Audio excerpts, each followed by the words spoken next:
हम अपनी अर्थव्यवस्था को कैसे ले जा रहे हैं। अब अगली बात आती है, डॉलर के मुकाबले रुपए की वैल्यू कम हो रही है। डॉलर के मुकाबले रुपए की वैल्यू क्यों कम हो रही है और वास्तविकता में रुपए की स्थिति क्या है, यह भी मैं आपको बताना चाहता हूं कि इस समय प्रकाश जी ने इस विषय का थोड़ा सा जिक्र किया कि चाइना की करेंसी के मुकाबले रुपया स्थिर है, येन के मुकाबले रुपया बेहतर हुआ है, स्टर्लिंग पाउंड के मुकाबले स्थिर है और यूरो के मुकाबले थोड़ा इंप्रूव किया है। तो सिर्फ अमेरिका केंद्रित मानसिकता से थोड़ा बाहर आइए और उसके बाद भी आपको दिखेगा कि वास्तविकता क्या है। और अमेरिका में भी डॉलर के मुकाबले हमारी रुपए की वैल्यू क्यों कम हो रही है, क्योंकि अमेरिका अपने डॉलर के मूल्य बढ़ा रहा है। मैं फिर कोट कर रहा हूं, 27 जुलाई 2022 सीएनबीसी की रिलीज, वो कहता है Federal Reserve hike the interest rate by 0.7% point for second consecutive term in order to contain inflation. वो अपनी महंगाई को बचाने के लिए लगातार दूसरी बार 0.7% पॉइंट की बढ़ोतरी कर रहे हैं। इस कारण से डॉलर के मूल्य में आपको यह अंतर नजर आ रहा है। इसीलिए येन हो या यूरो हो या स्टर्लिंग हो, वो अंतर नहीं नजर आता है।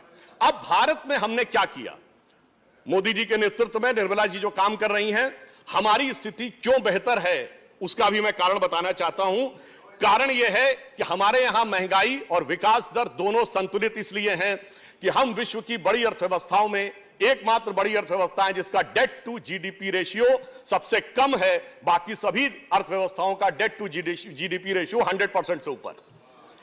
और इतना ही नहीं, महंगाई को नियंत्रित करने के लिए जरूरी था कि हमारे पूरी अर्थव्यवस्था की मजबूत आधार हो, और उस मजबूत आधार के लिए द इकोनॉमिस्ट जिन्होंने कोट करते हुए भारत के बारे में लिखा है कि 5 प्रमुख कारण रहे जिसकी वजह से भारत इस परिस्थिति में भी महंगाई और रिसेशन के दौर में नहीं जा पा रहा है।